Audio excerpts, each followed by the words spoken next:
Hello and welcome. You are watching the EBC International coverage of the coronavirus COVID-19 pandemic. I'm Michael Hudson, coming to you from Seattle, Washington. Tonight, we'll hear from several of our correspondents here in the U.S. and in Canada.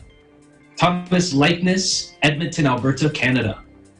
Canadian public health experts have released new predictions on the pandemic, and 1,000 workers at 2 meatpacking plants infected with the coronavirus.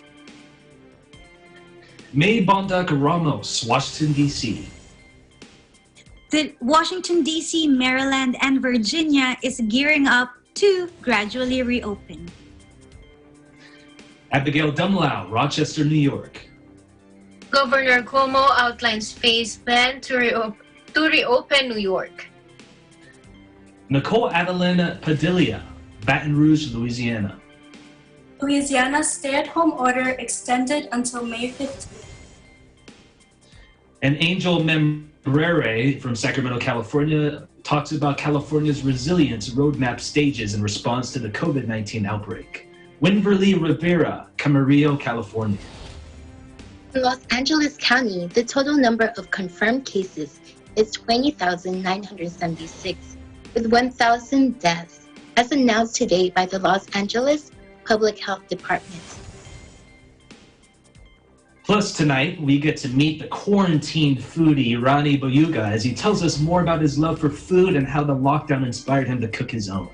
And EBC friend Gia Ganuelas Roldan once again invites us to her kitchen, this time to show us how to make crepes and vanilla custard. Excited for that. But first, an overview of how the world looks now. According to the Coronavirus Resource Center of Johns Hopkins University of Medicine, as of 3 p.m. Eastern Time, Tuesday, April 28, 2020, the number of cases of COVID-19 reported worldwide is more than 3 million.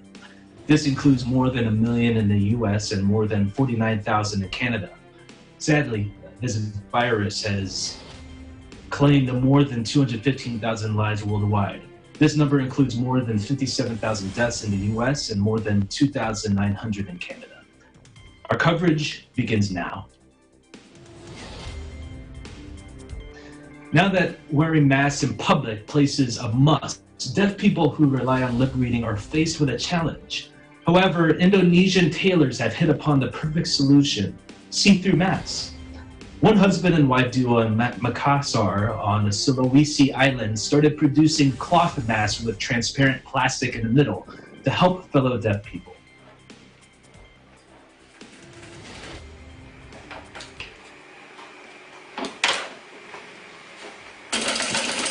Iyo, mami. Okay, sip.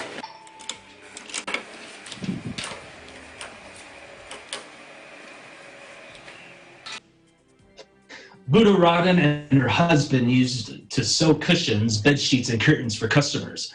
But when orders dried up, Buddha Rodden looked up instructional videos online to work out how to produce masks for the hearing impaired. Since early April, the little business has been producing as many as 24 transparent masks a day in small, medium, and large sizes. They sell for between 10,000 rupiah to 15,000 rupiah. That's 65 cents to 97 cents each. When we come back, live updates from our Eagle News correspondents. We'll return shortly. Stay with us.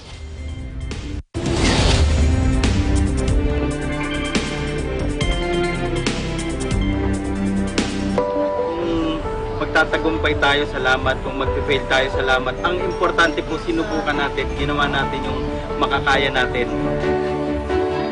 Napatunayan ko na yung talent na binigay sa akin ng Diyos, mas may expose pa. Kaya sa mga ibang artist dyan, lalo na sa mga may kapansanan din, mag-explore pa tayo ng ibang bagay tulad nito. Huwag tayong magtago, huwag tayong mahihiya. Gawin natin kung ano yung gusto talaga nating gawin.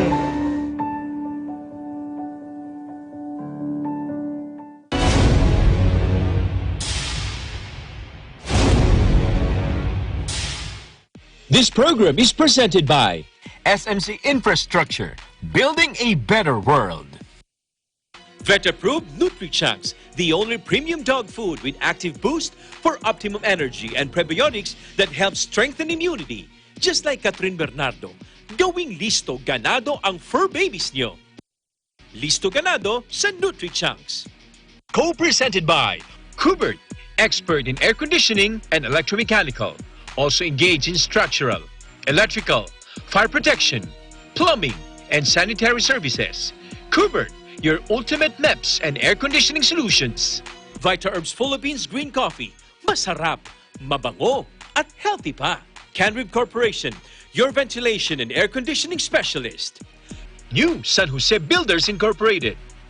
Unlad Incorporated International. Fight against global poverty. In participation with Rain or Shine Elastomeric Waterproofing Paint. Colorful protection for your home. Matimco. Matimco is wood. Wood is Matimco. R Square Variables Incorporated, your trusted UPS supplier and UPS maintenance provider in Luzon, Visayas, and Mindanao. CompuZell Computer Services, ID card and lanyard manufacturer. Saisho International Trading Corporation. DN Steel.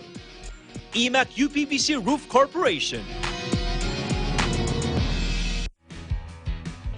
The successful development of TPLEX, or Tarlac-Pangasinan-La Union Expressway in 2009, a 4-lane toll road that extends from Tarlac City to Rosario, La Union, with an additional approved extension of 56 kilometers all the way to San Juan, La Union. This is expected to reduce travel time to Baguio and other provinces in northern Luzon. Realizing the vision of creating a better world for Filipinos fueled the team's focus. Listo at ganado ang baby ko sa vet-approved NutriChunks with active boost and prebiotics na pampalisto. Made with real meat, with essential nutrients to help them grow healthy and happy. Listo, ganado sa NutriChunks.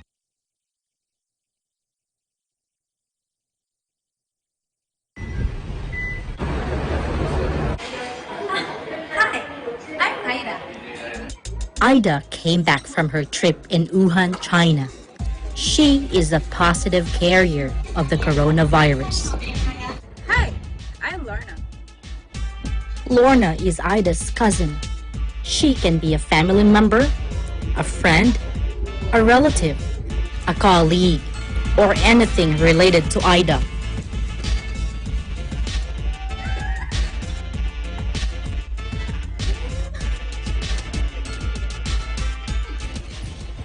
Oh, hi, I'm Faye. Fe is not related to Ida. They don't know each other. She can be a stranger Ida meets on the train, in the supermarket, movie house, or in any public place.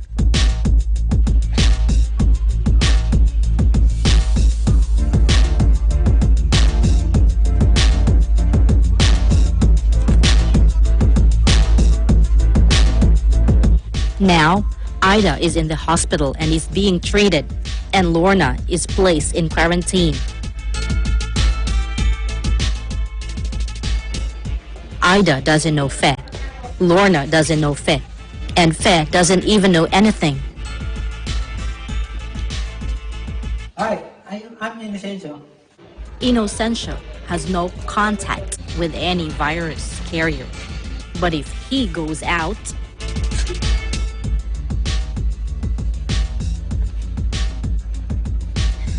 it takes at least 14 days for the symptoms to show on Fe.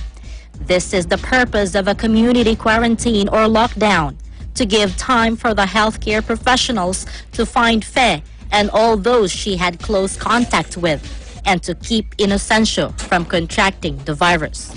Let's stop the spread of the COVID-19. We salute all our frontliners and healthcare workers. We are with you in this fight against COVID-19. I am Tyronel Pililu from EDC Japan Bureau, because we live in interesting times.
accurate and fair reporting.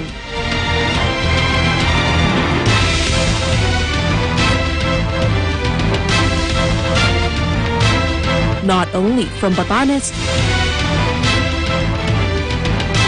to Tawi-Tawi, but also abroad.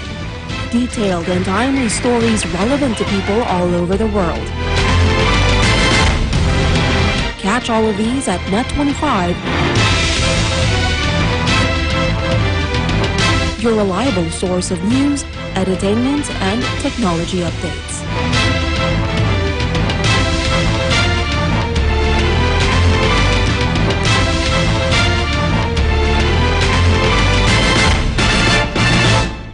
Protektahan ang sarili laban sa coronavirus disease o COVID-19.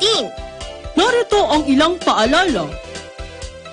Takpan ang ilong at bibig sa tuwing babahing at uubo. Gamitin ang looban ng siko. Kung gagamit naman ng tissue, ay tiyaking maitapon ito agad sa tamang basurahan. Iwasang hawakan ang ilong o bibig. Ugaliing maghugas ng mga kamay gamit ang sabon at umaagos na tubig o magpahid ng alcohol-based sanitizer. Gumamit ng face mask kung ikaw ay may ubot sipon. O kaya naman ay may inaalaga ang pasyente na mayroong simptomas ng respiratory illness. Itapon ng gamit na face mask sa tamang basurahan. Sundin ang social distancing. Panatilihin ang 1 metrong layo mula sa ibang tao. Lalo na kapag nasa labas ng bahay.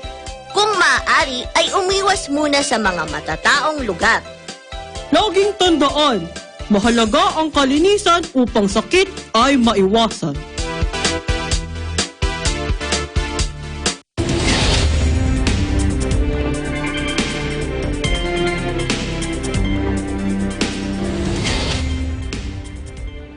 Welcome back. You are watching the ABC International coverage of the coronavirus COVID-19 pandemic. I'm Michael Hudson.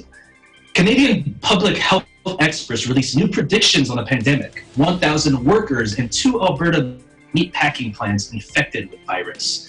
In Edmonton, Alberta, Canada, Thomas I. Likeness reports.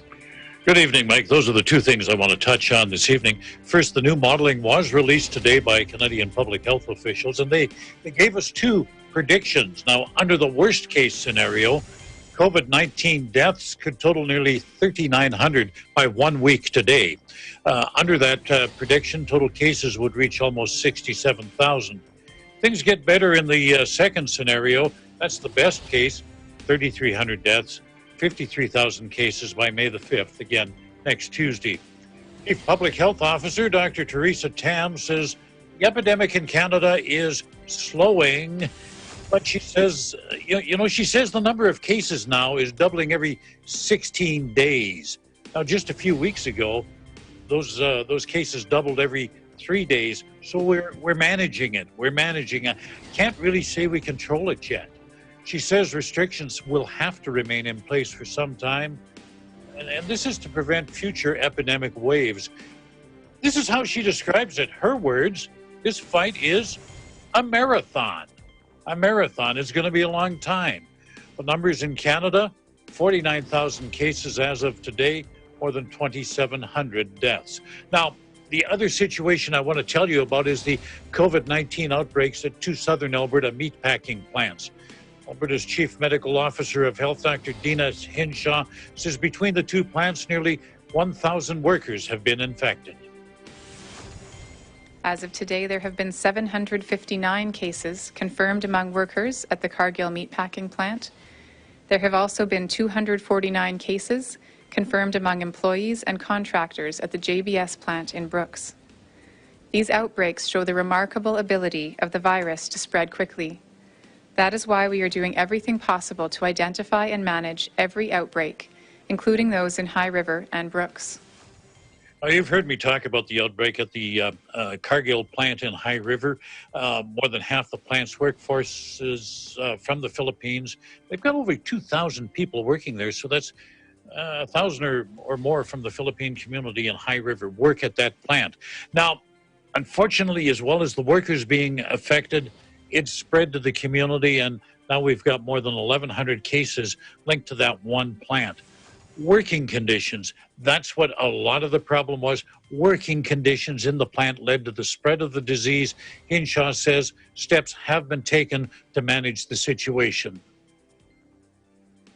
Alberta Health Services has rapid response teams in place and has worked aggressively to ensure operators have implemented outbreak protocols and to make sure that cases are identified and supported so they can be isolated, and ensure that cases get any health care that they need.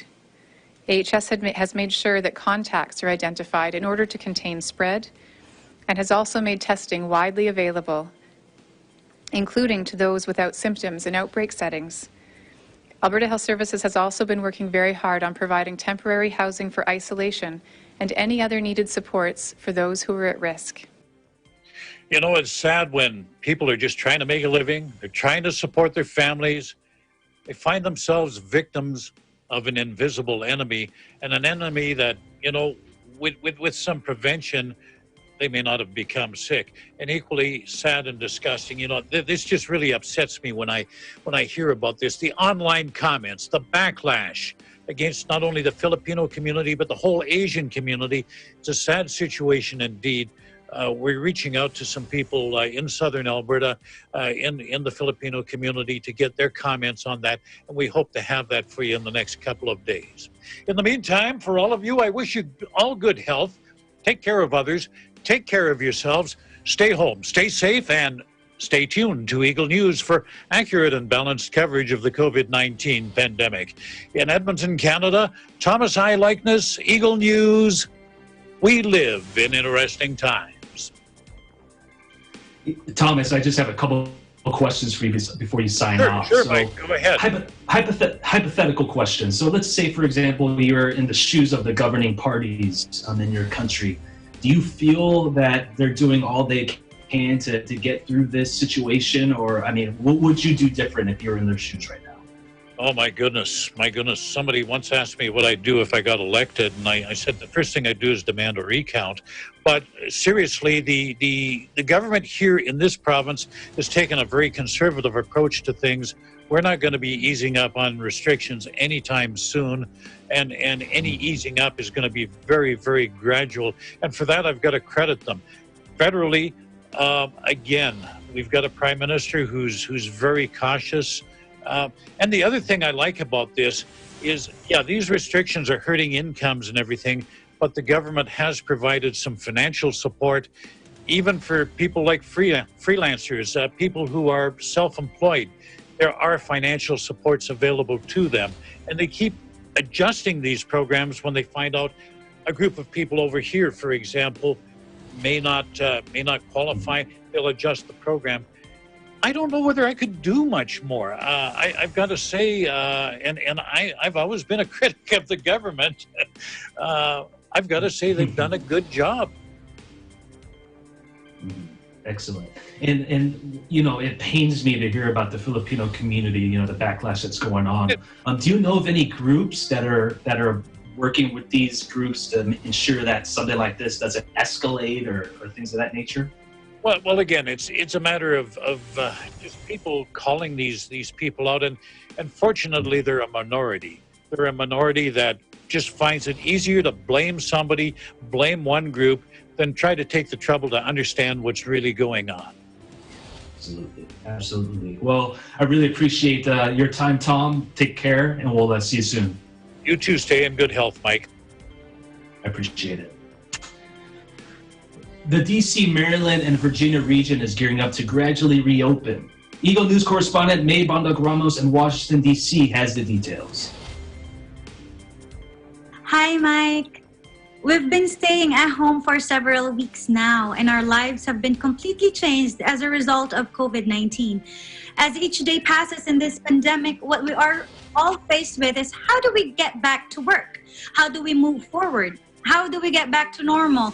Some states have begun reopening businesses, and it's clear in the Washington, D.C., Maryland, and Virginia areas that plans have already been put forth on how to do that. On a national level, President Trump has issued guidelines on opening up America again. This, according to the whitehouse.gov website, is a three-phase approach based on the advice of public health experts. According to the guidelines, these steps will help state and local officials when reopening their economies, getting people back to work, and continuing to protect American lives. However, in the DMV area, our leaders are putting their own plans in place. As has been reported here on EBC News by Ken Cruz, Virginia has released a plan entitled Forward Virginia, which is a blueprint on easing public health restrictions. This plan speaks of a phase 1 of recovery.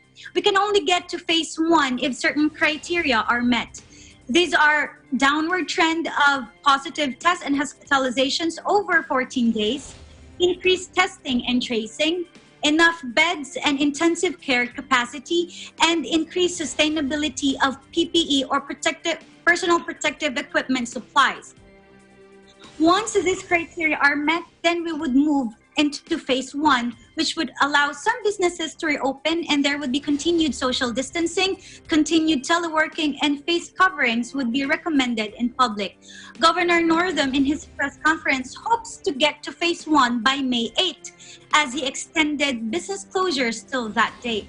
Right now, Virginia has a total of 14,439 positive cases and 492 deaths. Likewise, Maryland's plan of recovery is entitled Maryland Strong Roadmap to Recovery. In this plan, as outlined by Governor Hogan, the roadmap contains 3 stages for recovery. You can read these 3 stages on the Maryland.gov website. But even before we can get to stage 1 of recovery, there are also certain criteria that need to be met. These criteria include expanded testing capacity, increased hospital surge capacity, increased supply of PPEs, and a robust contact tracing operation. Well, that's also if the number of cases plateau or even decrease. We're not close to stage 1 yet, since the number of cases that were added in the last 24 hours has reached 626 and 71 additional deaths, with a total of 20,113 positive cases and 929 fatalities. And in Washington, D.C., Mayor Bowser has created the Reopen DC Advisory Group. The advisory group will deliver a Reopen DC Plan version 1.0 to the mayor that, first, proposes how to reopen DC toward its values and priorities. Second, recommends deployment of the best approaches and innovations from DC residents and from around country and globe. Third, proposes a phased reopening with mitigation guidelines by sector to ensure a safe and responsive process. In connection with this, Mayor Bowser announced today that she will launch an online survey and virtual town hall for residents, workers, and employers in DC to give feedback on reopening. Mayor Bowser said, as I quote, "Like cities and countries around the world, the district's response to COVID-19 has been unprecedented, and so too will be the process of reopening. Every resident has a seat at the table and an opportunity to share their respective thoughts and dreams. Our hope isn't just to simply reopen DC, but to be a better DC when we do reopen." So if you're a resident in DC, your voice can be heard on how DC will reopen. As you can see, reopening and recovery will be different in each state and each city. Yes, there are certain elements and criteria that the states are considering before reopening, but it is not universal. The guidelines released by President Trump are helpful, and they are based on the recommendation of experts. But it is still up to each state to determine their own path forward. What's comforting in Virginia, Maryland, and Washington, D.C. is that they are not rushing the reopening of their businesses and lifting their stay-at-home orders. But eventually, they will have to reopen. Whether it's Virginia Forward, Maryland Strong, or Reopen D.C., let's hope that our leaders will make the best decisions that will be safe and beneficial for all. In Washington, D.C., May Banda Cremos, Eagle News. We live in interesting times. Back to you, Mike. Thank you, May. I just had a question for you before we continue on. You mentioned the reopening or the reopened DC advisory group. Who are the members of the group? Yes, Mike. The co-chairs of the DC advisory group are Ambassador Susan Rice and Secretary Michael Chertoff. These are they will head the reopened DC advisory group with the help of government and non-government officials in Washington, D.C. that will head 9 different departments. Some are education and childcare, health, innovation, and workforce, and there are also for the human resources department. So 9 departments and all. It's a nice thing to look forward to since they know we know that they are sure of what they're doing, Mike. Gotcha. All right. Well, thank you for your time, May. Stay safe out there, okay? Thank you for having me. Take care. Governor Andrew Cuomo outlines a phased plan to reopen New York. Eagle News correspondent Abigail Dumlau in Rochester has the report. Abigail? Hi, Mike. For today's numbers in New York, over 295,000 people tested positive, and there have been over 17,000 deaths. Preliminary results of the antibody testing study show 14.9% of the population have COVID-19 antibodies. Governor Cuomo outlined additional guidelines for the phased plan to reopen New York on regional basis. Based on CDC recommendations, once the region experiences a 14-day decline in the hospitalization rate, they may begin a phased reopening. Phase 1 will include opening and construction and manufacturing functions. Phase 2 will open certain industries based on priority and risk level. Businesses considered more essential with lower risk of infection will be prioritized. Regions must not open attractions or businesses that would draw a large number of visitors from outside the local area. Each businesses must have a plan to protect employees and consumers, make the physical workspace safer, and implement processes that lower risk of infection in the business. Cuomo has also created a New York Forward Reopening Advisory Board made up of leaders from across the state to help guide the process as we work towards a new normal. Cuomo said we have to have a regional control room that is monitoring all of these indicators that hits the danger button. So you could actually slow down the reopening. Mayor Bill de Blasio announced a safer, faster way to test coronavirus. New Yorkers will be able to administer a self-swab test on themselves, minimizing contact between patient and healthcare workers. This will increase the capacity of existing test sites and will be available at some hospitals by the end of the week.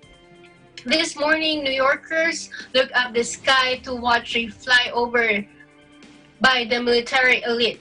12 jets from the Navy's Blue Angels and U.S. Air Force Thunderbirds called Operation American Strong. This 40-minute tribute was done to salute COVID-19 first responders and essential workers. After New York and Newark, the demonstration continued on to Trenton and Philadelphia. In Rochester, New York, Abigail Dumlau, Eagle News. We live in interesting times. Back to you. Appreciate the story, Abigail. I had one quick question for you. As far as I know, everyone's planning for, reopening, especially the businesses. Is there a particular business that you're excited or looking forward to reopening? Studios and events. Obviously, event attracts many visitors, so I'll be patient. Okay. Gotcha. I was thinking maybe like a mall or something because you look like a shopper to me. So. Anyway, stay safe out there. We'll talk to you soon. Thank you. Governor John Bel Edwards of Louisiana announces that he will extend the stay-at-home order until May 15th to continue to slow the spread of COVID-19. In Baton Rouge, Louisiana, we have Nicole Adeline Padilla. How you doing, Nicole? Hi, I'm doing good. Here in Louisiana, Governor John Bel Edwards announced that he will extend the stay-at-home order until May 15 because Louisiana is currently not meeting the White House criteria for entering phase 1 of reopening, which calls for declining numbers of new cases and hospitalizations. Although new cases and hospitalizations have decreased statewide, according to the Louisiana Department of Health, several regions across the state are still experiencing increasing or stagnant cases and hospitalizations. Governor Edwards said, "While this is not the announcement I want to make, I am hopeful, and all of Louisiana should be hopeful, that we will enter into the next phase of reopening soon in mid-May. I am anxious to get all areas of our economy reopened, but if we accelerate too quickly, we may have to slam on the brakes." We also spoke to a local resident to find out their thoughts. Let's take a look. I'm Monique Velasco from Baton Rouge, Louisiana. What do I think about the governor's decision to extend the stay-at-home order until May 15? The stay-at-home orders was best for everyone's safety.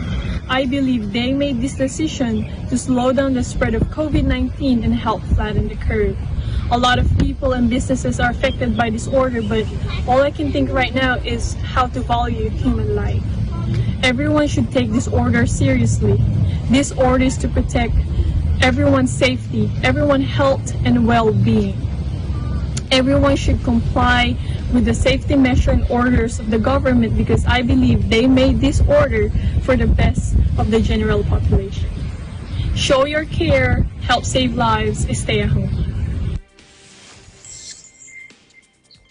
Governor Edwards also made a few minor changes to the stay-at-home order, which stated that malls will remain closed to the public, but stores may open for curbside delivery. Restaurants will be allowed to open their outside areas for customers to eat meals only, without tableside service. Also, all employees of a business who have contact with the public must wear a mask. Governor Edwards added, "Wearing cloth masks or protective face coverings is part of the new normal. Wearing a mask is being a good neighbor, and in Louisiana, we pride ourselves on being good neighbors. Your mask protects me and other people, and my mask protects you." Additionally, both the CDC and the Louisiana Department of Health strongly urge everyone to wear protective face coverings when in public. In Baton Rouge, Louisiana, I'm Nicole Adeline Padilla, Eagle News. We live in interesting times. Thank you for the report, Nicole. I had a quick question for you. We've heard from a local resident's opinion about what's going on with the stay-at-home order. How do you personally feel about, Governor Edwards extending the stay-at-home order?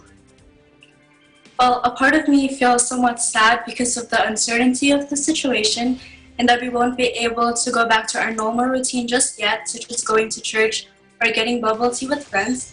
And my heart also aches for the families who have been affected by this virus, directly or indirectly. But at the same time, I understand the importance of having patience, and I am also happy because we are taking extra precaution and doing our best to continue in flattening the curve. I'm also a firm believer that it is better to be safe than sorry. As of now, I will remain hopeful that sooner or later, we will overcome this pandemic. Excellent. Thank you, Nicole. Really appreciate it. Take care. You too. Thank you.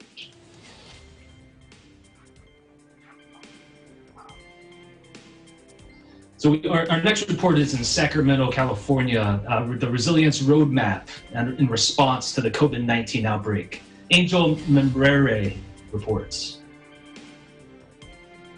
Thank you.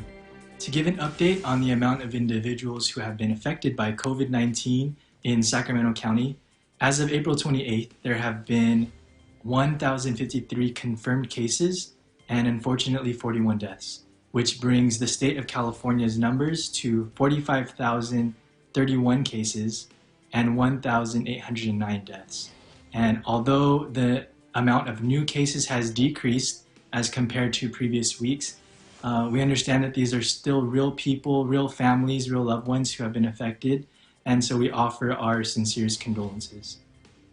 In today's press conference by the Office of the Governor of California, Dr. Sonia Angel elaborates on California's resilience roadmap, which is broken down into 4 stages, and she reiterates that this plan was created based on a combination of science and data. So stage number 1 is safety and preparedness. So this is the stage that we're currently in now. Stage 2, to open lower risk workplaces. So gradually open some businesses where telework isn't available.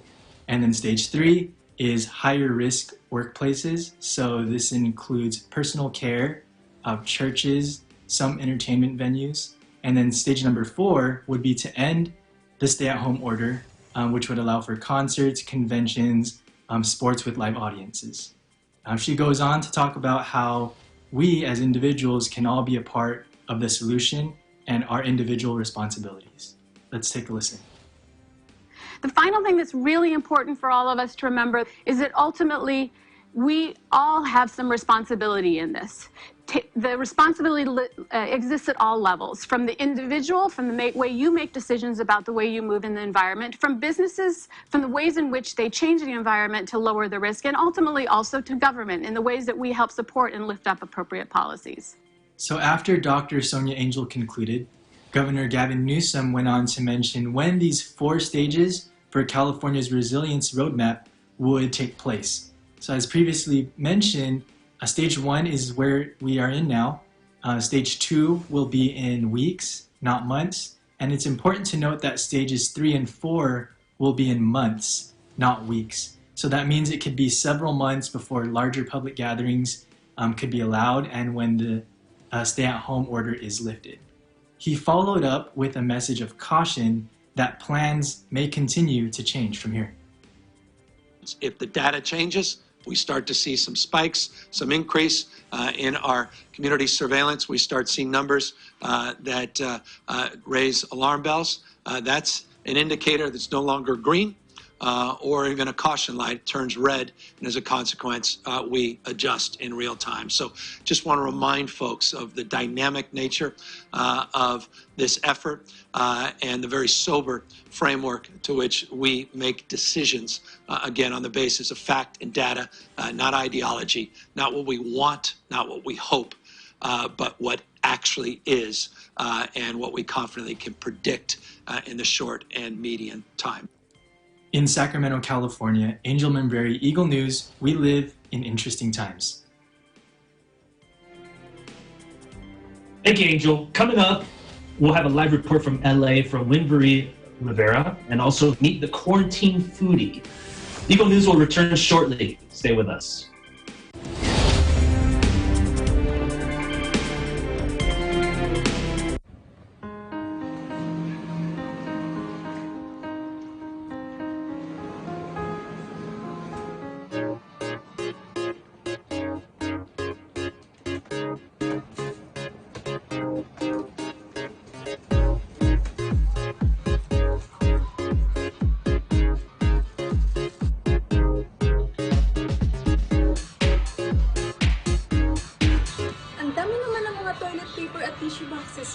Hindi mo ba alam, mauubos daw ang mga tissue products? Bakit naman? Ang raw materials daw ng mask at tissue products ay iisa lang. Saan naman galing ang balitang yan? Ay basta, narinig ko lang din. Maraming diling kayang nagpo-post sa Facebook at Twitter, kaya kung ako sa'yo, kumuha ka na din. Sige na't mauna na ako sa'yo Huwag basta-basta magpaniwala sa mga nakikita o nababasa sa social media. Magsaliksik at i-verify ang lahat ng impormasyon Nakukuha sa internet. Tandaan, maging responsable tayo sa paggamit ng social media nang hindi magdulot ng panic sa iba.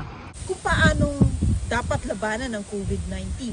Ay gayon din ang ating pagsugpo sa black propaganda at maling impormasyon.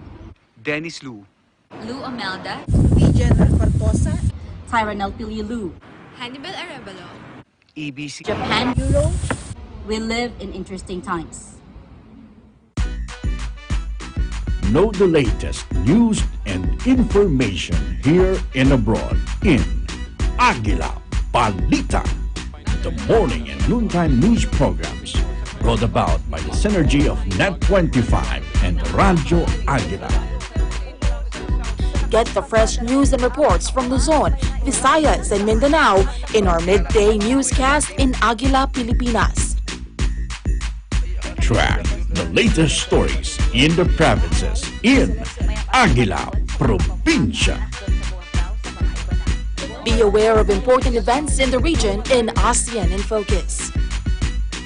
And be updated with the biggest news around the world with the support of its international correspondents and volunteers in Eagle News International. Tune in to Mata ng Aguila and get the day's headlines and news that are sharp, accurate, and objective.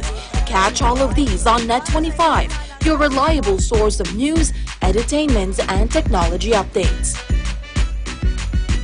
You can also watch our news and current affairs programs and entertainment shows through our Eagle News and Net25 Facebook pages, YouTube channel, at Eagle News, and in our live streaming sites. Be informed with relevant news and information in these interesting times.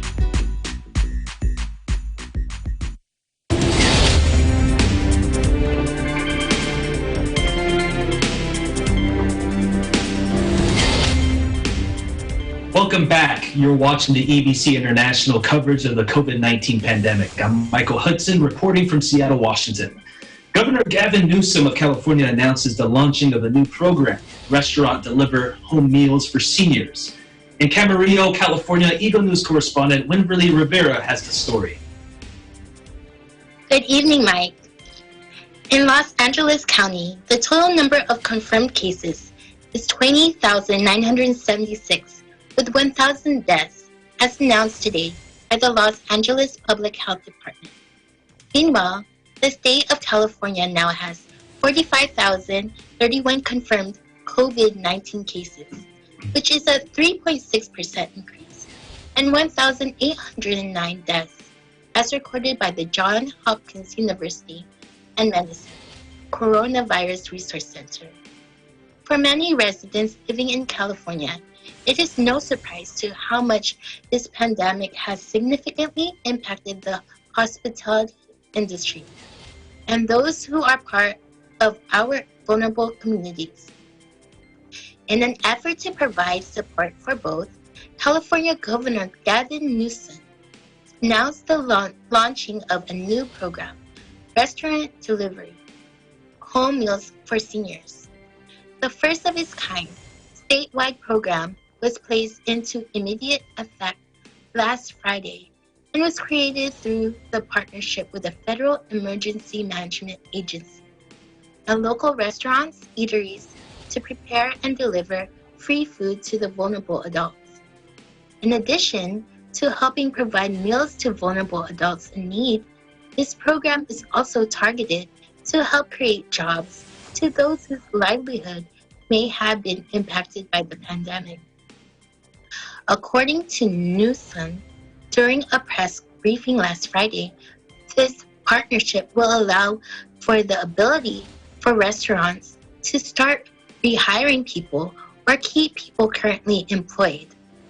The Restaurant Deliver program will be able to provide seniors with 3 meals a day, 7 days a week, at no cost, with currently no cap on the amount one will be able to receive.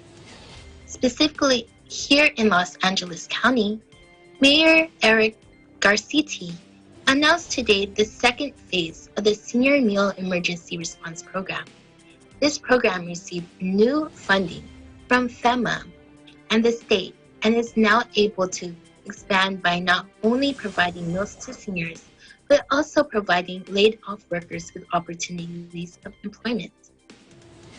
The first partner for this program in Los Angeles County is the Los Angeles Hospitality Training Academy, which trains undeserved communities and low-income populations for food and hospitality jobs.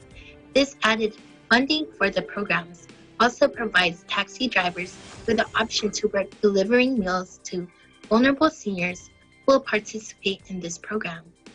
Seniors in need of meals or who would like to participate in this program can visit coronaviruslacity.org, senior meals, or you can call 213-263-5226.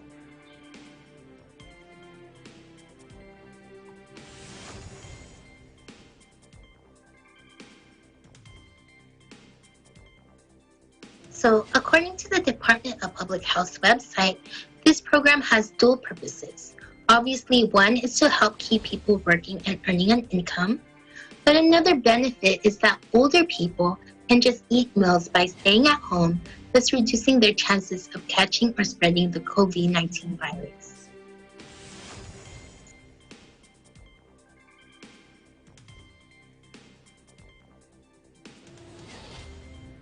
In Camarillo, California, Winverly Chua Rivera, Eagle News. We live in interesting times. Wow, this is a pretty exciting event and program that's happening, Winverly. Can you tell me a little bit about some of the major objectives of the program? Okay, so there's a program called CARE, which is, hold on, let me open that for you. It's Coronavirus Aid Relief and Economic Security Act, in which people who are in need can get help. This act is important as it helps individuals seek financial help and guidance. It's most prevalent during this time because many people need help, especially when it comes to their finance, as well as resources that they need. So, with that said, the Newsom launches restaurant delivery kind of enacts that act, which is the Coronavirus Aid Relief and Economic Security Act. Gotcha. You're right. You're definitely right. Everybody needs help, and it's great that they're starting a program like that. So really thank you for your report. Stay safe out there. We'll talk to you soon. Mouth-watering photos of favorite dishes on social media have lured many of us to try new restaurants and even new types of food for years now. Some have dedicated their entire Instagram to sharing their best foodie experiences with the world. But what happens when you can't dine out in fancy restaurants due to shelter-in-place orders? No more mouth-watering photos. Not for this quarantine foodie. Take a look.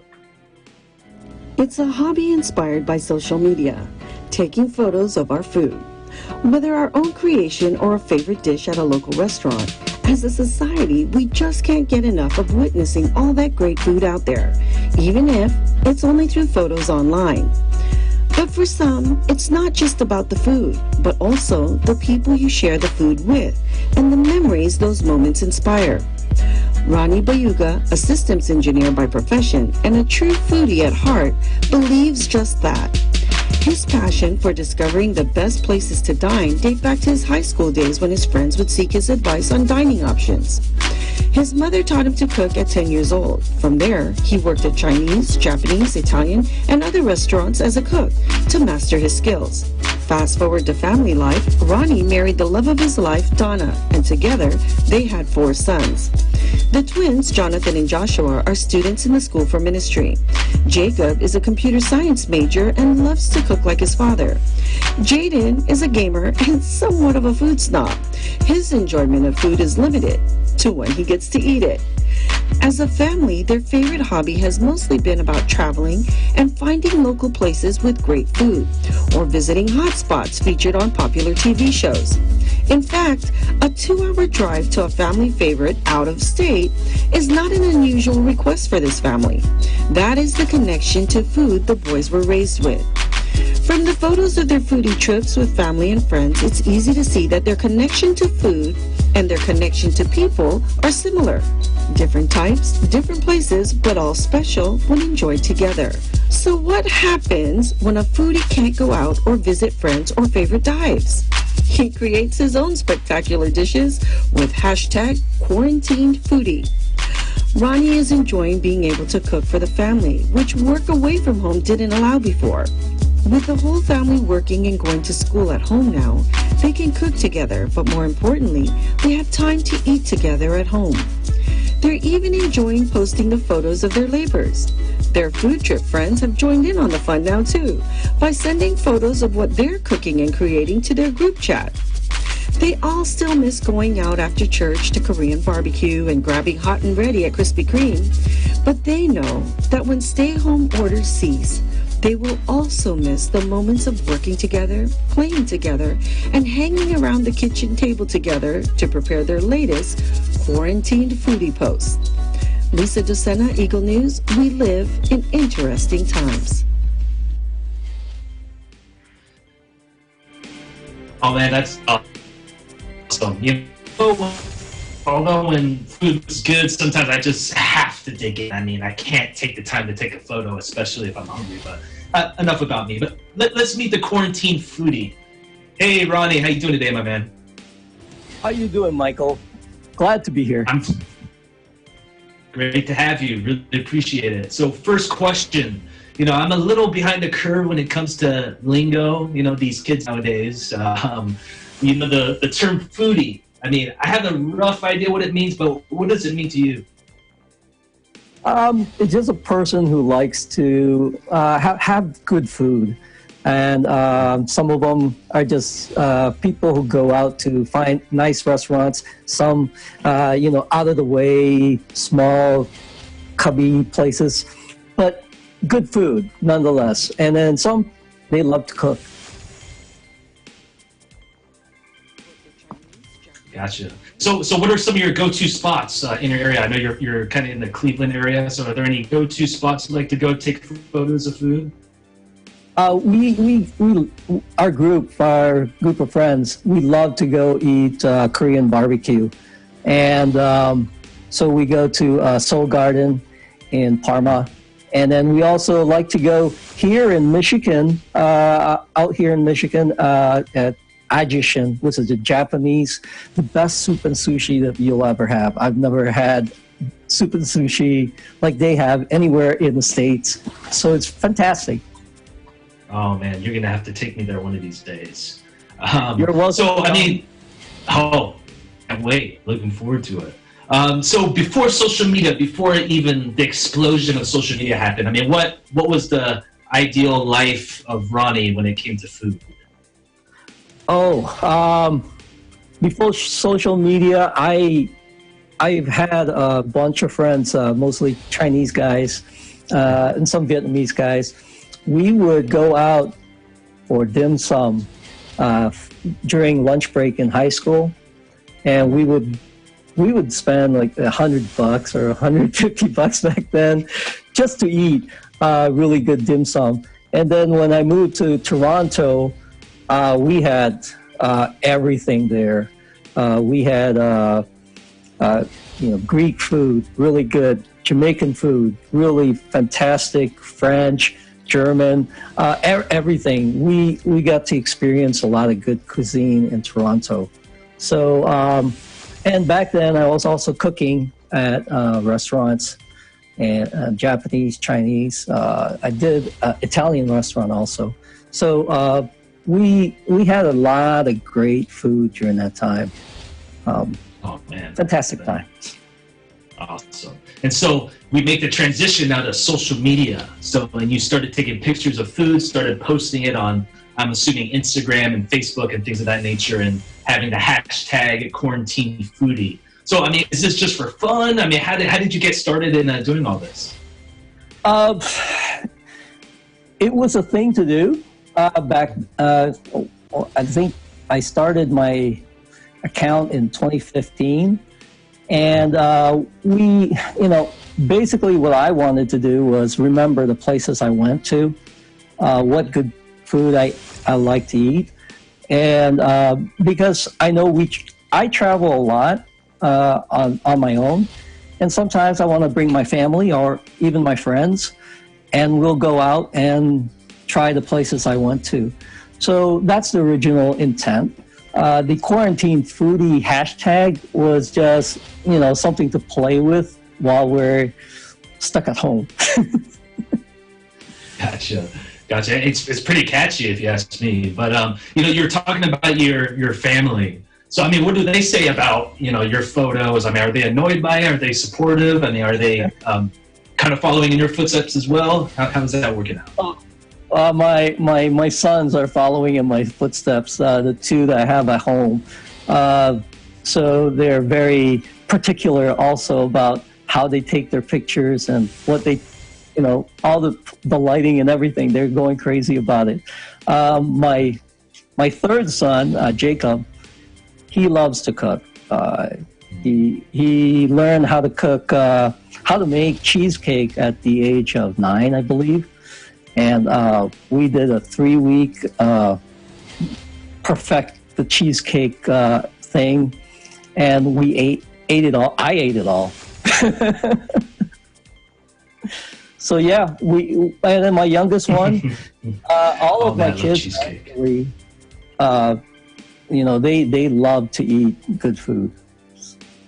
Oh, that's great. So what makes a great foodie photo? I mean, what's the most important thing? Is it the lighting? Is it like the perfect angle of tilting the food? I mean, what's your advice on that? The lighting is perfect. It has to be perfect. Okay. We've been practicing with our pictures and learning how to use the camera and how to change the focus, change the lighting on the camera on the phones. And I don't always have my real camera with me, so it's the phones usually is what we use. And the joke right now is trying to manage the 3-point lighting. So. Oh man, well, it seems that you have a lot of practice time now with the stay-at-home order in place, and you know, in addition to that, you know, it seems that, you know, you had the opportunity to go to places, obviously, like restaurants, to take cool photos. So what are you doing at home to keep that fire alive as far as taking pictures go? We have been trying all kinds of different recipes, all kinds of different types of food. My family, we don't stick to one ethnic food. So we've had you know, Chinese food, which is normal for Asians, Japanese, Korean, and all that. But we also like to eat Italian, Indian food. We've had just about all kinds of ethnic foods. So we've been experimenting, pulling up recipes online, and trying to make whatever catches our fancy. Oh, good. And so I'm assuming that you have some type of following right now. Are there any comments that stand out as far as the posts that you've put online so far? It's just family, really, friends and family. So a lot of them, you know, all we eat is ramen, and then you're making this, you're making us jealous.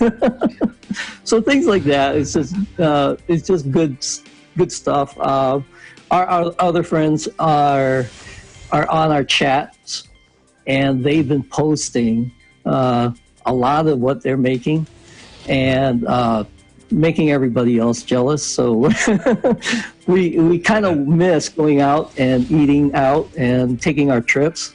We've taken trips to Chicago, Washington, D.C., and New York, everywhere. And everywhere we went as a group, we would just eat. Man, that sounds like the life to me. So one final question for you. So so say that I'm new to the game. I want to be a quarantine foodie junior. I want to be just like you. What advice can you bequeath upon myself and all the other listeners right now as to how can we be a great foodie photographer? Take a picture of what looks really appetizing. And I know you're a foodie yourself, Michael. I hear that you make a really good stuffed peppers. Oh, but, you watched that one, huh? Okay. I try, you know.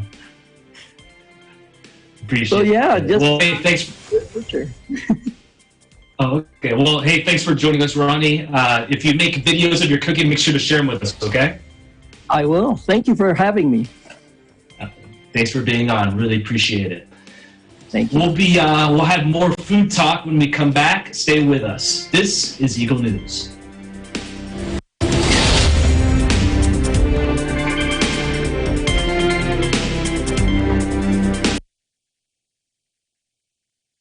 COVID-19 is an infectious disease caused by a new coronavirus introduced to humans for the first time.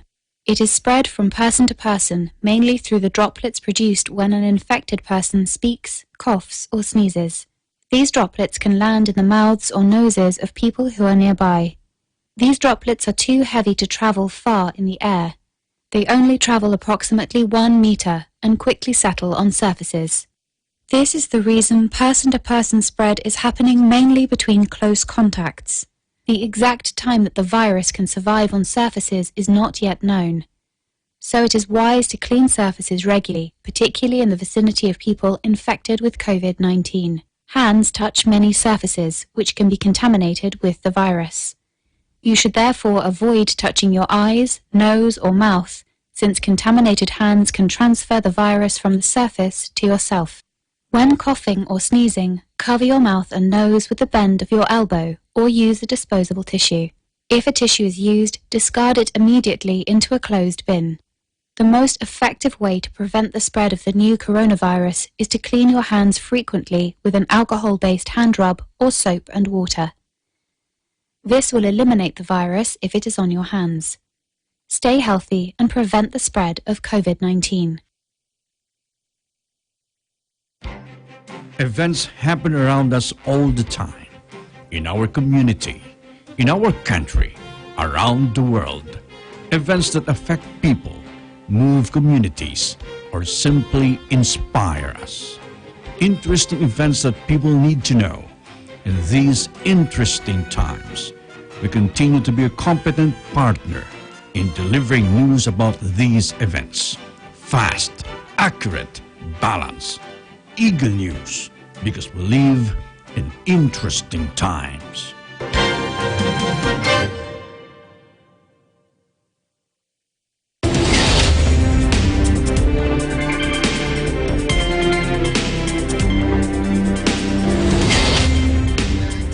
You're watching the ABC International coverage of the coronavirus COVID-19 pandemic North America edition. I'm Michael Hudson in Seattle.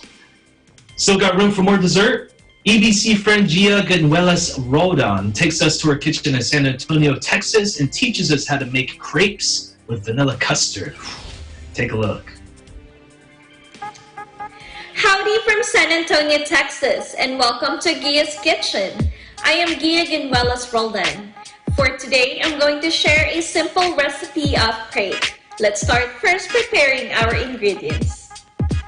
For our crepe ingredients, we need 1 1/2 cup of milk, 1 1/2 cup of flour, 1 teaspoon of vanilla extract, 1/4 teaspoon of salt, 1 tablespoon of sugar, and 2 eggs. For our vanilla custard, we need the following: 2 cups of milk, 1/4 cup of cornstarch, 1/3 cup of sugar, 4 egg yolks, 1 tablespoon of vanilla extract, and 1 tablespoon of butter. We're going to add the dry ingredients first. Add the flour, sugar, and salt. Mix it together. Let's add the egg one by one. Then add the butter and add the vanilla extract. And lastly, add the milk. Mix it well. For our vanilla custard, we're going to add the 4 egg yolks, then add the sugar. Mix it well. Then add the cornstarch little by little.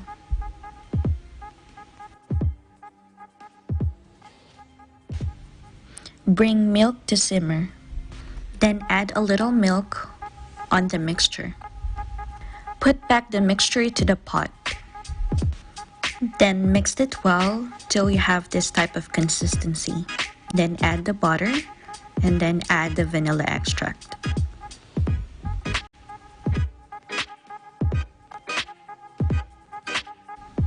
For our crepe, I'm going to use this crepe skillet.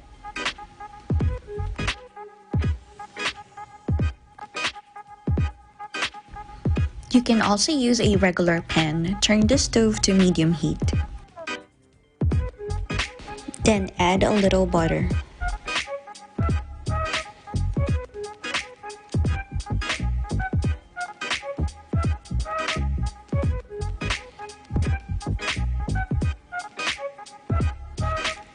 Let's put the vanilla custard. Then you can also add your favorite fruit. I'm going to add banana on this crepe. If you don't want to make a vanilla custard, you can just simply use Nutella.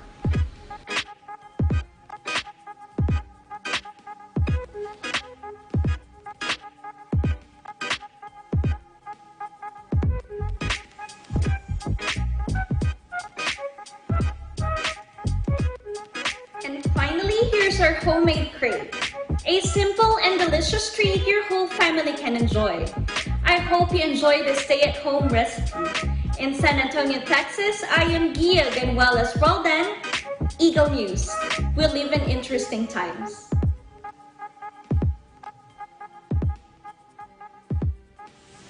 Wow, that looks phenomenal. Thank you.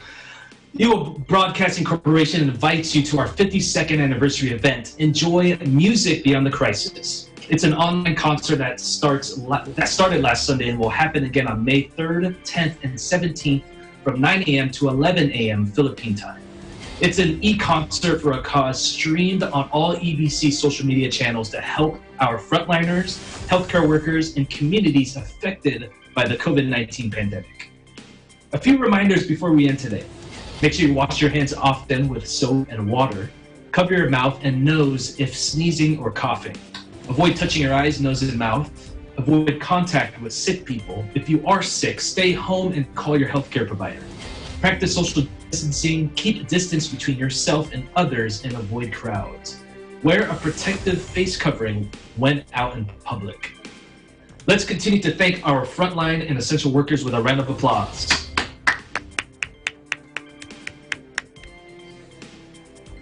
All right, that's today's EBC International coverage of the Coronavirus Pandemic North America edition. Thank you for joining us. I'm Michael Hudson. We live in interesting times.